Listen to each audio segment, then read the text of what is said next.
My name is Jackie Wexler, and in today's lesson we are going to be learning how to do block printing using EasyCut blocks. Okay, so if we want to look at the history of printmaking, we can, the earliest surviving piece is from China 220 AD, and it was a method used to spread information. So one might say it is the first technology. Any patterns or messages that had to be dispensed outside of the nearest tribe was put onto these blocks, and then the message was spread. Later, this technology was used to make the printing press, which was made by Gutenberg in the Roman Empire in 1440. So what you're first going to need is an image that you want to transfer. You could use tracing paper to transfer it and a pencil. And the next thing you're going to do is you're going to transfer it onto this piece of EasyCut rubber. You're going to need your little EasyCut tool, a brayer, a ruler if you want to make straight lines and borders, a piece of plexiglass, some block printing ink, and some watercolor paper to transfer your image on, or any kind of paper you want. I have rice paper here, and I have just some sheets of colored paper. Another thing that you can use to transfer your image is a stencil. So it actually is pretty ideal. You just want to make sure that your stencil fits your piece of rubber. So the first thing you're going to need is your image, and you want to try and pick an image that isn't so complicated because you're going to be carving the whole thing out. So I like this image because it's just very, very easy shapes. And then you're going to take your tracing paper and just trace the image. You can use a nice big thick line because you're going to be transferring this line onto your printing block. And one thing you have to remember about printmaking is that it's always reversed. So if you choose an image that has text, you have to keep that in mind, that you're going to want it to go on backwards. There we go. So now I just trace my image, and I'm just going to rub it onto, flip it over, and you could just go over your line with a pencil, and you're going to transfer your image onto the printing block. Okay, so any kind of images will work. You could pick something from a stencil with lots of positive and negative space, or you can make your own pattern.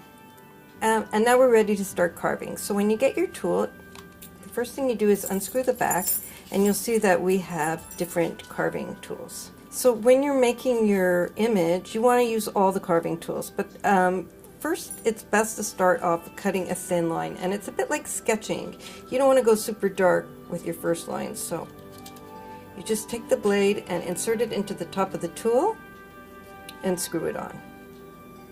So now I'm going to sketch along my line, and I'm going to make my first line. And actually, you can use a ruler for this because you see I have a straight line. So I'm just going to glide my tool against my ruler. And you want to do it softly to begin with. Don't start hacking away at it. Just make a line. And now, when you go up to a bigger tool, it's going to have a lead line to follow. And if you want to do it freehand, it's pretty easy, and it turns nicely. And it's very soft to cut, so do not apply too much pressure right at the beginning.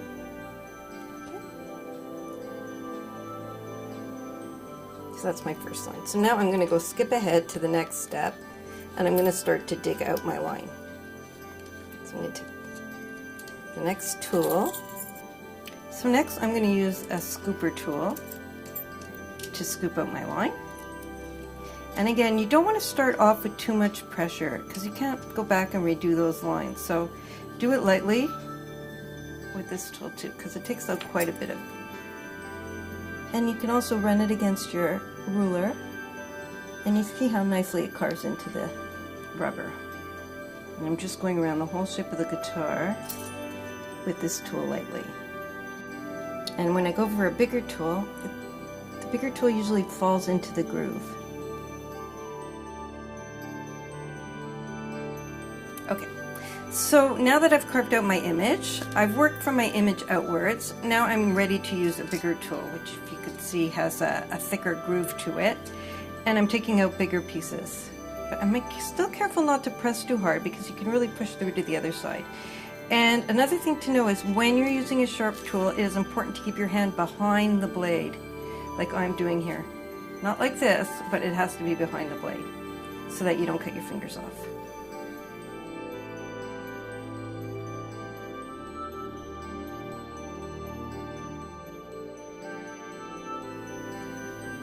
Okay, so now we're ready to print. So we're just going to place a little ink on our plexiglass. Spread it out. Okay, now we're going to take the brayer and we're going to spread it out evenly on the glass so that when we put our stamp in, it's nice and even.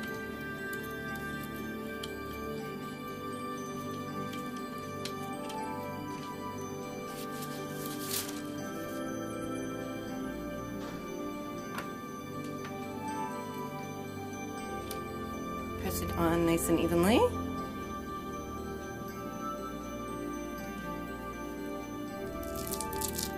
Okay, so now you could see that all the parts that were not carved out have the ink, and the parts that I did carve out don't have the ink, and I ink caught a little bit on the side. So okay, so now we're getting ready to put it on our paper and try and even out the corners as straight as you could go, and then we're going to lay it down a little, apply a little pressure.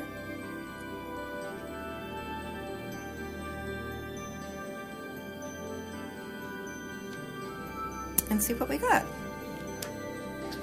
We have guitars. Now if I wanted a little thicker coverage, what I could do is add some more ink. So that is our result. And this is how we do block printing.